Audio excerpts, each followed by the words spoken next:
Hello दोस्तों, नमस्ते। आज जो देख रहे हैं मेरे पीछे जो टावर खड़ा है, आज इसके बारे में हम लोग जानेंगे। ये टावर किस रॉड से बना होता है ये जानेंगे। प्लस ये तार जो है क्यों झूला हुआ है ये इसके बारे में जानेंगे। प्लस ये पूरा सिस्टम जो आया हुआ है इसको क्या कहते हैं इसके बारे में जानेंगे। और जो ऊपर का वायर होता है ये वायर जो है पूरा बॉडी के साथ अटैच है, वो क्यों है, सारे इसके बारे में जानकारी लेंगे इस वीडियो में। आप लोग बने हुए रहिए चैनल पे, बताते हैं। ये जो पोल जो खड़ा है ये नॉर्मल रड से नहीं बना होता है। इस रड का क्या नाम है? इस रड का नाम है स्टे रड। क्या नाम है? स्टे रड। अब रही बात क्या, ये जो तार जो लटका हुआ है क्यों लटका होता है? क्योंकि आप जानते होंगे कि धातु का गुण होता है, गर्म में क्या होता है, फैल जाता है, गर्मी के दिन में फैल जाता है और ठंडा के दिन में सिकुड़ जाता है। और इसमें बहुत ज़्यादा हाई वोल्टेज आता है जिसके वजह से ऊर्जा उत्पन्न होती है। ऊर्जा के कारण जो है ये गर्म होता है और ये फैलता है। ये जो इसको रखा जाता है इसको हम लोग बोलते हैं हिंदी में झोल कहते हैं। ये तार जो झूला हुआ है इसको झोल कहते हैं।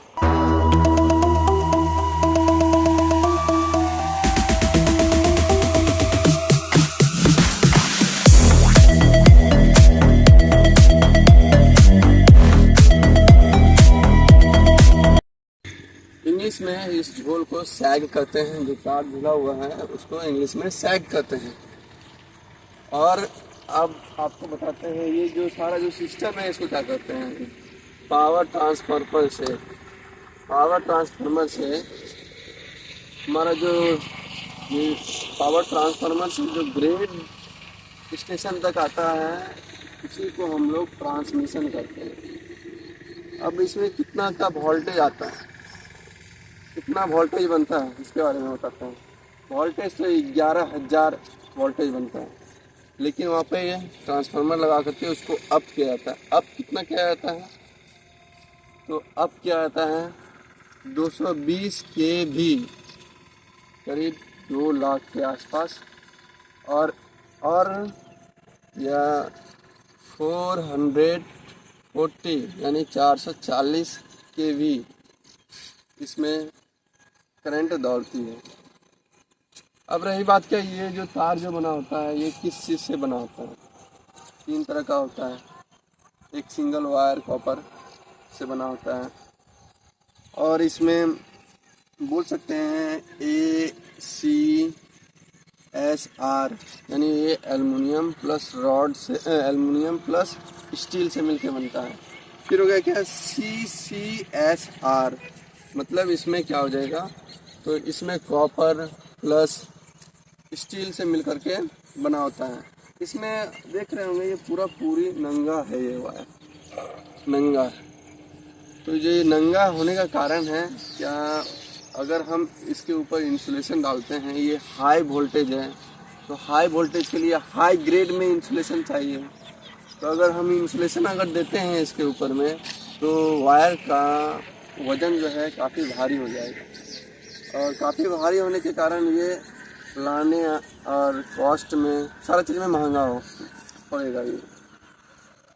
और रही बात, ये जो आपको दिख रहा है जो तार जहाँ पे आकर के बांधा गया है उसको क्या कहते हैं, इसके लिए अलग वीडियो बनाएंगे जिसमें इंसुलेटर के बारे में बताएंगे। रही बात क्या, आपको बता देते हैं जो ऊपर की वायर जो दिख रहा है आपको, ऊपर में जो वायर दिख रहा है वो टोटल का टोटल सिंगल वायर आता है। और सिंगल वायर जो है सारा वो आपका बॉडी से अटैच रहता है। बॉडी से क्यों अटैच रहता है? बाय द वे अगर कट के या कुछ हो करके बॉडी में टच हो तो वो ब्रेक हो जाता है। सब स्टेशन में पता चल जाता है। अब सब स्टेशन का बात करते हैं। सब स्टेशन में क्या होता है? सब स्टेशन में ट्रांसमिशन में क्या होता है? ट्रांसमिशन में अगर कोई भी वोल्टेज आ रहा है दूर से, जनरेशन तो कहीं और हो रहा है। जनरेशन होने का भी बहुत प्रकार है, ये अगले वीडियो में किसी और वीडियो में आपको बताएंगे जनरेशन कैसे होता है। तो अब जब वहाँ पर पावर जहाँ पर जनरेट किया गया, जहाँ पे जनरेट हुआ तो वहाँ पे 11,000 वोल्ट बना और AC वोल्ट 11,000 बना। DC को लाना पॉसिबल नहीं है, इसमें AC करंट लगाया। DC DC जो है लास्ट 650 ही जनरेट किया जा सकता है, और उसको जब 650 जब उसको जनरेट किया जा सकता है तो दूर तक ले जाने में वो सक्षम नहीं है। तो AC जो है आसानी से हम दूर तक ले जा सकते हैं। इंडियन फ्रिक्वेंसी 50 है, रूस वगैरह में 60 रहता है, वहाँ पे वोल्टेज भी 110 के आसपास रहता है। तो हम बात कर रहे थे क्या ये, हाँ, सब स्टेशन के बारे में। सब स्टेशन जो है, सब स्टेशन में आया, ये सब स्टेशन में जैसे ये पोल दिख रहा है, ये सब स्टेशन में जाता है। ट्रांसमिशन का ये काम है कि सब स्टेशन में गया, अब सब स्टेशन में जाने के बाद उसको क्या करेगा, ट्रांसफार्मर के द्वारा उसको कन्वर्ट करेगा। कितना में कन्वर्ट करेगा, 11,000 में। अब 11,000 में कन्वर्ट करके अब ये जो भेजना है उसको, ज़्यादा दूर है तो फिर उसको भेजना पड़ेगा हाई वोल्टेज में ही। हाई वोल्टेज मीन्स ज़्यादा दूर के लिए सब स्टेशन से जो है हाई वोल्टेज मतलब 220 kV भेजा जाता है। अब सारा चीज़ जो होता है, ये जो 440 kV और 220 kV, ये सारा चीज़ जो भी होता है 11,000 जो वोल्टेज, सारा चीज़ रेशियो में होता है। अब घर तक हमारा करंट कैसे आता है, घर तक जो देखते हैं उसमें 4 वायर, 4 या तो 5 वायर रहता है, ठीक है। 5 वायर रहने का कारण है, अक्सर तो आप देखने मिलेगा 4, इसमें से 3 फेज होता है, फेज लाइन होता है, फेज होता है, और एक न्यूट्रल होता है। न्यूट्रल बनता है, ये कैसे बनता है न्यूट्रल, ये अगले वीडियो में बताएंगे हम। अभी हमको जानना है कि कहाँ कैसे आता है, नहीं आता है। अभी 11,000 आया, नज़दीक है तो 11,000 ही भेज देते हैं। अब 11,000 जब भेज दिए तो वहाँ पे एक ट्रांसफार्मर लगा करके उसको और डाउन किया जाता है, अप नहीं किया जाता है, क्योंकि अब हमको डाउन चाहिए। अब डाउन किया जाता है तो 440 वोल्टेज 3 फेज उसको कहते हैं। 3 फेज वहाँ से ट्रांसफार्मर से कन्वर्ट होता है। अब 3 फेज कन्वर्ट हो गया, कन्वर्ट होने के बाद अब क्या होता है ना, कन्वर्ट हो गया है तो कन्वर्ट हो गया, जिसे चाहिए इंडस्ट्रियल एरिया में वो 3 फेज का कनेक्शन लेगा। और हम लोग के जो घर में आता है वो फेज लाइन नहीं उसको कहते हैं, हम लोग कहते हैं उसको, फेज नहीं कहते हैं उसको, जो फेज वोल्टेज नहीं होगा। जो इंडस्ट्रियल एरिया में जाता है उसे बोलते हैं हम लोग क्या, तो फेज वोल्टेज बोलते हैं। अब फेज लाइन वोल्टेज हम लोग जो घर में यूज करते हैं उसको कहते हैं हम लोग लाइन वोल्टेज, क्योंकि डोमेस्टिक के लिए जो होता है वो 220 होता है, या इंडियन में 220 है, और फ्रिक्वेंसी होगी आपका 50, और रूस वगैरह में 110 को रखा जाता है, क्योंकि वहाँ पे आदमी को महत्व दिया जाता है। 220 हो गया तो 220 में जान जाने का खतरा अधिक रहता है।